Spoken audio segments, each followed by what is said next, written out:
یہ سارے بندے ہمارے اس معیار کے بن جائیں، اس جیسے بن جائیں جیسا خدا، رسول، اہل بیت اطہار چاہتے ہیں، کیا نہیں بن سکتے؟ بریکر لگا ہوا ہے، بریک لگا ہوا ہے۔ اگر بریکر لگا ہوا ہوتا، بریک لگا ہوا ہوتا تو خدا ان کے عالم یہ نہ فرماتا، حدیث قدسی میں یہ نہ فرماتا، عبدی اطیعنی، میرے بندے میری اطاعت کر لے، مگر 100% والی اطاعت، 100%، 99% والی نہیں، 100% والی۔ بھروسہ کر لے میرے اوپر۔ کون والا بھروسہ؟ 100% والا، 50% والا نہیں، 40% والا نہیں، 30% والا نہیں، 60% والا نہیں، 70% والا نہیں، 90% والا نہیں، حتیٰ 99% والا نہیں تھا، 100% میرے اوپر توکل بھروسہ کر لے، 100% میرا مطیع و فرما بردار بن جا۔ میں خدا تو نہیں بناؤں گا تجھے، اللہ تو نہیں بن پائے گا، اللہ تو ایک ہی رہے گا، ہے اور رہے گا، ایک ہی رہے گا۔ قادر مطلق ایک ہی تھا اور ہے اور رہے گا، واجب الوجود ایک ہی تھا اور ہے اور رہے گا۔ انبیاء اور اولیاء بھی 1,24,000 انبیاء گزرے، اس سے زیادہ نہیں ہوں گے۔ معصومین کی تعداد بھی 14 سے زیادہ 15ویں نہیں ہوگی، 12 اماموں کی تعداد بھی 11 نہیں ہوگی، 13 نہیں ہوگی، نہ گھٹے گی نہ بڑھے گی۔ مگر اگر ان کے معیار پر زندگی گزار کے تم نے اپنے وجود ظاہری اور باطنی کو، جسمانی و بدنی کو پاک و پاکیزہ، طاہر و مطہر بنا لیا تو سلمان و بودر و مقداد و قمبر تو بن ہی سکتے ہو، خواتین جناب فضہ تو بن ہی سکتی ہیں، مگر بریکر نہیں لگا ہوا ہے۔ بہانے بہت ہیں ہمارے پاس، ہم بہانے باز ہیں۔ خدا راستے بناتا ہے، اسلام راستے بناتا ہے، انبیاء اور اولیاء راستے بناتے ہیں، معصومین راستے بناتے ہیں، اہل بیت اطہار راستے بتاتے ہیں، امام جمال علیہ السلام راستے بناتے اور بتاتے ہیں۔ زمانہ غیبت میں علماء بامل، فقہاء، مراجع، مجتہدین کرام راستے بتاتے ہیں اور بناتے ہیں، اور ہم بہانے بناتے ہیں، یہ بہانہ وہ بہانہ، ایسا ویسا، دنیا بھر کے خرافات والی باتیں، اور اللہ کے اوپر اعتراض، اللہ کے نظام کے اوپر اعتراض، اللہ کے انتظامات کے اوپر اعتراض، اللہ کے سسٹم کے اوپر اعتراض، اللہ نے یہ کیوں کیا، یہ کیوں کیا، ایسا کیوں کیا، ویسا کیوں کیا، ایسا ہے ویسا ہے، ساری چیزیں۔ کہیں ایسا تو نہیں ہماری ان افکار و نظریات و خیالات کے عذاب ہمیں مل رہے ہوں، اس کی سزائیں ہمیں مل رہی ہوں؟ ہمارے سوچ، ہمارے وچار، ہمارے افکار، ہمارے تخیلات، ہمارے نظریات، اور پھر وہی زبان پہ بھی، وہی اعمال سے بھی ظاہر ہو رہے ہیں، وہی افعال سے بھی ظاہر ہو رہے ہیں، وہی زبان پر، وہی ہاتھوں سے، وہی پیروں سے، سب اپوزٹ، سب برعکس۔ تو کہیں ایسا تو نہیں کہ بہت ساری چیزوں میں جو ہم محروم ہیں انہیں افکار و نظریات و خیالات و رفتار و گفتار کی بنیاد پر تو نہیں ہے؟ توبہ استغفار کا دروازہ کھلا ہوا ہے، اسی لیے خدا نے فرماتا ہے میرے بندے لا تضاد لا یضاد فی حکمہ، اس کے حکم میں کوئی ضد تضاد نہیں پایا جا سکتا۔ کوئی یہ کہے کہ اللہ سورج پورب سے نکالتا ہے تو ہم پچھم سے نکالیں گے، ہم اور آپ آپس میں کرتے ہیں، کوئی کہتا ہے ادھر سے کھیت ہم لیں گے، کوئی کہتا ہے ادھر سے ہم لیں گے، کوئی کہتا ہے ادھر کی زمین ہم لیں گے، کوئی کہتا ہے ادھر کی زمین ہم لیں گے۔ مگر خدا کی خدائی میں کوئی جھگڑا نہیں ہے، وہ جب چاہتا ہے جسے چاہتا ہے جو چاہتا ہے دیتا ہے، جب چاہتا ہے جسے چاہتا ہے جو چاہتا ہے لے لیتا ہے، واپس کر لیتا ہے اور محروم کر رکھے لیتا ہے۔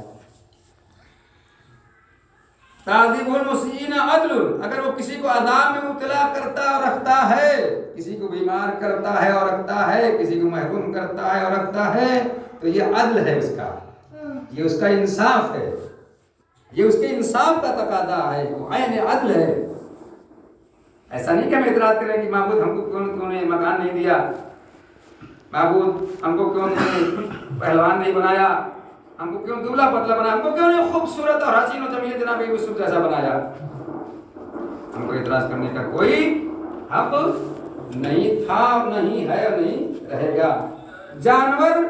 اگر اعتراض کرنے پر آتے تو سب سے زیادہ اعتراض جانوروں کو کرنے کا وہ تھا موقع، نجس جانوروں کو خاص طور سے اعتراض کرنے کا حق تھا، اگر انسانوں کو اگر یہ حق حاصل ہو جاتا تو، مگر خداوند عالم سے سگے نجس کتا یہ کہہ سکتا تھا انسانوں کے ساتھ ساتھ، اگر انسان ایسے اعتراضات کرنے لگیں کہ معبود تو نے ہم کو نجس کیوں بنایا؟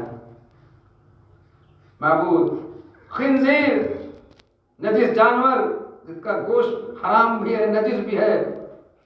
وہ کہہ سکتا ہے کہ معبود تو نے ہمیں نجس کیوں بنایا کہ لوگ ہم سے دور رہتے ہیں، چھو جاتے ہیں تو لوگ کپڑے دھلتے ہیں، نہاتے ہیں، دھوتے ہیں جا کے، معبود تو نے ہمیں نجس کیوں بنایا؟ معبود تو نے ہمارا گوشت حرام اور نجس کیوں بنایا؟ بہت سارے جانور ہیں کہ جن کا پیشاب کا خانہ پاک ہے، لوگ اسے اپنے ہاتھوں پہ روک لیتے ہیں، حتیٰ اس کے بنی ہوئی چیزوں سے کھانے پکائے جاتے ہیں۔ گوبر کیا ہے گائے بھینس کا؟ پاک ہے، پیشاب پاک ہے، گوشت حلال اور پاک ہے، مگر نجس جانور حرام گوشت جانور نہیں کہتے کہ معبود کیوں ہمیں نجس بنایا، ہمارا گوشت حرام ہو نجس کیوں بنایا؟ حلال بنایا ہوتا، پاک بنایا ہوتا تو ہمیں بھی تیرے مطیع و فرما بردار بندے یوز کرتے، استعمال کرتے، کھاتے، ان کے جسم و بدن کا حصہ بن جاتے ہم ہیں۔ مگر انسان اشرف المخلوقات جسم و بدن رکھنے کے باوجود، صحت و تندرستی رکھنے کے باوجود، شکل و صورت رکھنے کے باوجود، جوانی رکھنے کے باوجود، کمائی رکھنے کے باوجود، پڑھائی لکھائی رکھنے کے باوجود، ذہن و دماغ کے باوجود، سارے اعضاء اور جوارے کی صحت اور تندرستی کے باوجود، مکان والا ہونے کے باوجود اعتراض کرتا ہے کہ ان کو کیوں اللہ نے دیا؟ مثلا امبانی کو کیوں پورے ہندوستان کا سب سے بڑا مالدار بنا دیا؟ نہیں معلوم اس کی کون سی نیکی ہے جو اسے مالدار بنا دیا، ہمیں کیا پتا کہ اس نے کون سی نیکی کی، کیا زحمتیں کی، کیا محنتیں کی، کس لگن سے کام کیا، کس زحمتوں کو اٹھایا، کن زحمتوں کو اٹھایا کہ جو امبانی بن گیا، اور ہم سب نوکر و غلام اور فقیر۔ ہم یہ نہیں سوچتے، یہ نہیں غور کرتے وہ تو کافر و مشرک ہے مگر وہ کیوں مالدار ہے؟ اللہ نے یہ نہیں فرمایا کہ کافر و مشرک کو ہم نہیں دیں گے، نہیں، اللہ نے یہ فرمایا کہ جو محنت کرے گا، میری دی ہوئی طاقت و توانائی، صلاحیت و استعداد ظاہری و باطنی کا جو صحیح استعمال کرے گا، تو جتنا صحیح استعمال کرے گا اتنا میں اسے دوں گا، تب بھی وہ مغرور نہ ہو جائے، اور اگر نہ دوں تو وہ اعتراض بھی نہ کرے، نہیں دیا تو اعتراض نہ کرے، مایوسی کا شکار نہ ہو کہ کیوں نہیں دیا، پتہ نہیں کون سی حکمت ہے، کون سا راز ہے کہ جو میں نے نہیں دیا،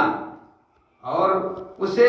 کفر و شرک و بے عملی و بے دینی کے باوجود بھی دے دیا، تو پتہ نہیں کون سی اس کی نیکی ہے کہ میں نے اسے دے دیا، کہ جو اس دنیا میں تو اسے کام دے گی مگر مرنے کے بعد اسے کام نہیں آنے والی ہے۔ کاش وہ مسلمان بھی ہوتا، کاش وہ اسلام اور قرآن اور اللہ رسول انبیاء اولیاء کا ماننے والا بھی ہوتا، تو اس دنیا میں بھی عیش و آرام کر رہا ہے، اور مرنے کے بعد بھی، قبر میں بھی، برزخ میں بھی، یا جلانے کے بعد بھی آرام کرتا، جنت و بہشت کا حقدار مستحق قرار پاتا،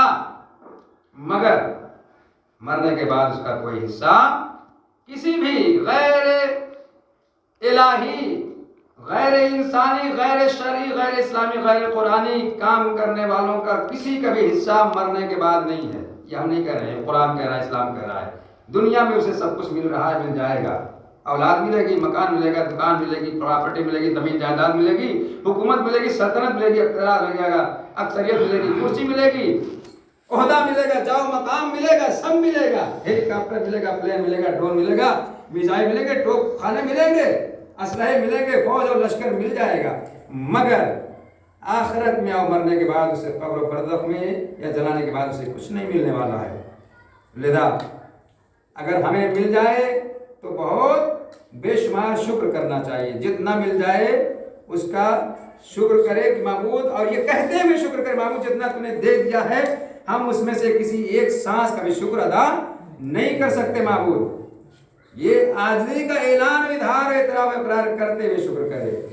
معبود، ہم کسی چیز کا شکر نہیں ادا کر سکتے، جتنا تم نے دے دیا ہے کسی چیز کا نہیں کر سکتے، نہیں کر پائیں گے، یہ ہمارا عاجزی کا اعلان اعتراف اقرار اور دعا معبود تو قبول فرما لے. لذا ہر آدمی کو اپنے اپنے اوقات میں اور لمٹ میں رہنا چاہیے. تو اگر خدا تعالیٰ سزا دے تو یہ اس کا عدل و انصاف ہے، وہ عفو تفضل، اور اگر وہ بخش دے تو یہ اس کا فضل و کرم ہے. بسم اللہ الرحمن الرحیم. والعصر ان الانسان لفی خسر الا الذین آمنوا وعملوا الصالحات وتواصوا بالحق وتواصوا بالصبر. اللهم صل على محمد وعلى آل محمد.